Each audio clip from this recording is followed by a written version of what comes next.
Henri Calandre est né le 25 juin 1921 à Chalon-sur-Saône. Son père était employé au chemin de fer PLM. Après ses études primaires, Henri choisit de suivre l'apprentissage du travail du métal dans un atelier de forgeron. À 18 ans, il se porte volontaire pour suivre la préparation militaire dans le cadre du 134e régiment d'infanterie à Chalon-sur-Saône. Comme tous les jeunes gens de sa génération, le désastre de 1940 le plonge dans la peine et la colère, mais il ne peut que prendre son mal en patience, continue de travailler et pense même à se marier. Le 18 juillet 1942, Henri Calandre épouse Germaine Latour. Mais moins de 3 mois plus tard, il reçoit un ordre de réquisition pour le service du travail obligatoire en Allemagne, le STO. Cela ne lui plaît pas et il décide de disparaître dans la résistance. Avec quelques amis réfractaires au STO, il rejoint le maquis du Haut-Jura à Lamoura, où l'un d'eux a un parent militaire.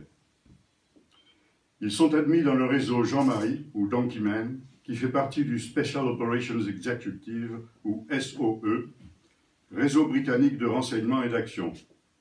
Ce groupe est dirigé par Alfred Gross, dit Grand-Père, un habitant de Belvèze, et rayonne dans tout le Jura et une partie de la Saône-et-Loire. Dès lors, Henri est considéré comme engagé volontaire pour la durée de la guerre dans ce réseau, à compter du 1er novembre 1942. À cette époque, les activités du maquis se limitent à la survie, en milieu difficile, par le terrain et par le climat hivernal très rude, avec de gros problèmes de ravitaillement en vivres et habillement. L'ambiance d'insécurité provoquée par les patrouilles allemandes, par les détachements des groupes mobiles de réserve, ou GMR, du gouvernement de Vichy, qui les traquent, impose de fréquents changements de position et de gîte. En avril 1943, Henri fait la connaissance de l'instituteur Jean-Paul Guyot, dit Jean Guérin dans la Résistance. Celui-ci, fait prisonnier à Thoiret le 26 mars précédent par les GMR, s'est échappé du train qui l'emportait vers l'Allemagne et est revenu dans le Haut-Jura. Jean Guérin est désigné pour constituer un groupe franc chargé des attentats, des sabotages, des embuscades et des exécutions, aux ordres directs du commandant de l'armée secrète dans le Jura. Pour son groupe, qui comprendra de 12 à 15 combattants en plus, le seul bien armé à cette époque, Guérin choisit Henri parce qu'il a déjà une formation militaire et qu'il peut aider à instruire les novices. Les premiers mois sont consacrés à l'aguerrissement et à l'instruction. Comme exercice pratique, en juillet 1943, le groupe franc-jurassien sabote et récupère le câble téléphonique qui dessert le poste d'écoute aérienne allemand de l'Ajoux. Le 10 septembre 1943, sur ordre du commandant départemental, Guérin installe son groupe à Larnaud. Les patrouilles de reconnaissance du milieu et des objectifs ennemis se succèdent sans arrêt, ainsi que les coups de main et les changements de cantonnement. Je ne citerai que quelques exemples des actions auxquelles Henri Calandre prend part. Le 12 octobre, sur la route de Louhans, le groupe exécute un traître, indicateur de la sécurité militaire allemande. Le 16 octobre, Henri accompagne Guérin au cours d'une expédition dans l'Yonne pour récupérer des armes parachutées dans la région de Sens. Il les rapporte dans leur sac à dos et valises, opération très risquée que Henri répétera par train ou par voie routière. Le 20 octobre, Henri et son groupe font un coup de main sur le centre départemental de démobilisation de Lons-le-Saunier. Ils y récupèrent 1100 paires de chaussures et 1450 collections de treillis militaires destinés à équiper le maquis du Haut-Jura. Le 28 octobre et le 7 novembre, Henri participe à la protection d'un atterrissage nocturne d'un avion anglais dans le secteur de Blétran. Le 18 novembre, il prend part au coup de main sur le chantier de jeunesse forestier de Bourg-en-Bresse, où le groupe récupère notamment une voiture traction avant Citroën et du carburant. Le 8 décembre, il participe au coup de main sur les caves de Bréry, près de Célières, pour récupérer plusieurs tonnes de fromage destinées au maquis du Haut-Jura. Le 21 décembre, il effectue un transport d'armes de Crançois-Plénoiseau et Lons-le-Saunier.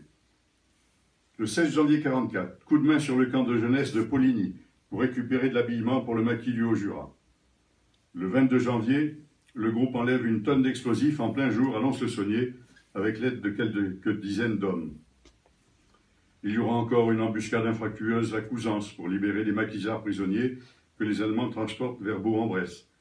l'exécution d'un milicien français, membre de la police allemande, sur la route de Blétrand, la sécurité de parachutage, l'acheminement des armes et matériels dans le Jura, y compris jusqu'à Lyon, des sabotages de voies ferrées. Les opérations se succèdent à un rythme élevé, qui laisse peu de place au repos.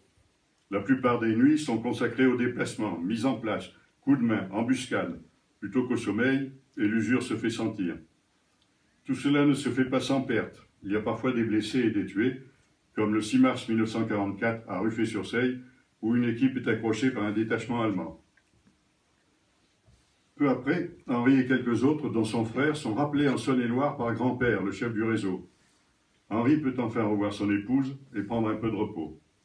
Il ne sera pas plus là en avril, quand Guérin se fera blesser puis assassiner par les Allemands, mais il poursuit ses activités dans la résistance locale. Henri se rend de nouveau plusieurs fois dans Lyon pour en rapporter de l'armement. Il participe à maintes actions entre Châlons et Mâcon, des sabotages, des embuscades et des coups de main qui vont jusqu'à la récupération d'une péniche de farine destinée à l'Allemagne. Ces actions ne sont jamais sans risque, surtout après le débarquement anglo-américain en Normandie le 6 juin 1944. Ainsi, son dernier souvenir concerne l'attaque de la gare de CNC-Le-Grand, occupée par les Allemands, pour y détruire un train de carburant. Les maquisards sont surpris par l'arrivée d'un convoi routier allemand qui fait route vers le nord et débarque les troupes transportées. Henri et ses camarades ont à peine le temps de s'esquiver au galop et ne déplorent qu'un seul blessé. Après la libération, les groupements de la résistance se constituent en bataillons sur le modèle militaire. Dès le 1er octobre 1944, à Autun, Henri s'engage dans le 4e bataillon de Saône-et-Loire. Il est muté à l'école des cadres de Mâcon le 15 novembre, avant de passer à l'école des cadres du Val-d'Aon le 15 janvier 1945. Il est affecté le 1er mars au centre d'instruction de Nevers, où il est nommé aspirant par décret du 26 mai 1945, avec effet rétroactif au 25 septembre 1944. Du 1er juin au 30 octobre 1945, il sert encore comme instructeur à l'école des cadres de Dracy-le-Fort, en Saône-et-Loire, avant d'être démobilisé le 20 novembre 1945 à Mâcon. Henri ne reste pas longtemps en Saône-et-Loire. Avec son épouse, il vient s'installer à Lons-le-Saunier, où il crée un atelier de ferronnerie, rue Regard. Il mènera dès lors une double carrière, celle de ferronnier d'art et celle plus discrète d'officier de réserve, statut qu'il assume avec passion. C'est ainsi qu'il participe aux périodes d'instruction dans les régiments d'active, aux convocations des unités de réserve dans lesquelles il sera affecté, ainsi qu'aux séances dominicales de tir et d'instruction des cadres de réserve de Lons-le-Saunier. Il sera nommé sous-lieutenant de réserve le 1er novembre 1952, lieutenant le 21 décembre 1956, après un stage d'avancement à l'école spéciale militaire interarmes de Saint-Cyr-Poitidan, et peu après, par décret du président de la République, il est promu capitaine de réserve à compter du 1er novembre 1957. Entre-temps, Henri a développé son entreprise, embauché du personnel, et son atelier est devenu trop petit. M. Pommier, employé à la mairie de Lons, le Saunier, lui trouve un local plus vaste à Périgny, près du stade. En 1958, Henri y installe son atelier et augmente la surface utile par la construction d'un hangar adjacent.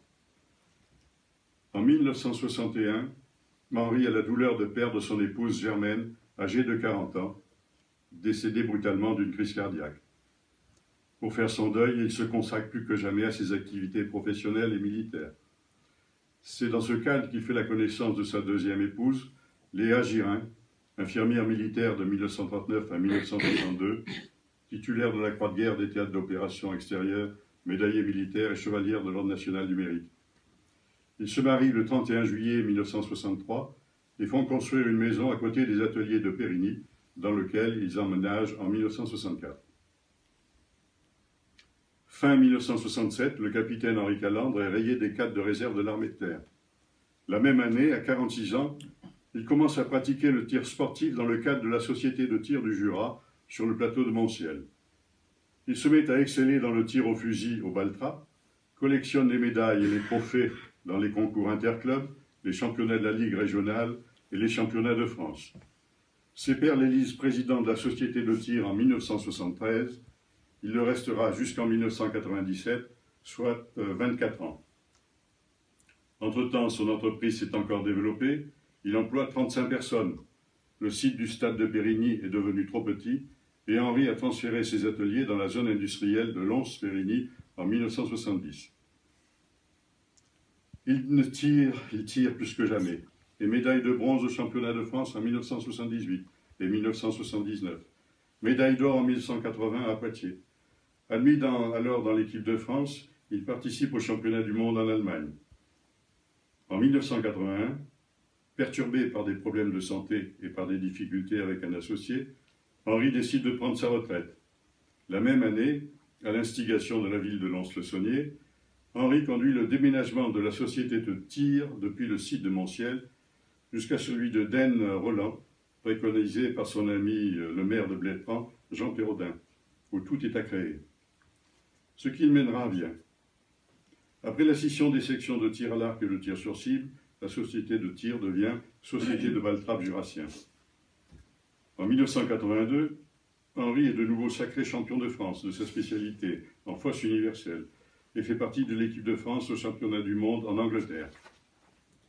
Il sera encore à de multiples reprises champion de la Ligue dans les diverses spécialités du Baltrap et encore champion de France en 1988. Il reçoit la médaille d'argent de la jeunesse et des sports en 1994, qui distingue son dévouement au profit de la cause sportive et associative, et il reçoit la médaille d'or de la jeunesse et des sports en 2013. L'année précédente, le 1er novembre 2012, Henri a la douleur de perdre sa seconde épouse, Léa, quand elle se réveille avec des douleurs. Il a à peine le temps d'appeler un médecin qu'elle trépasse et le médecin ne peut que constater son décès. Désormais, Henri poursuit sa vie dans la solitude. Dans le cadre des commémorations du 70e anniversaire de la Libération, et par décret du 7 novembre 2014, le président de la République François Hollande, qui souhaitait distinguer des acteurs de cette libération, a nommé Henri Calandre dans l'ordre national de la Légion d'honneur. Il me revient l'honneur de l'accueillir dans l'ordre, ce à quoi je procéderai suivant le rite républicain.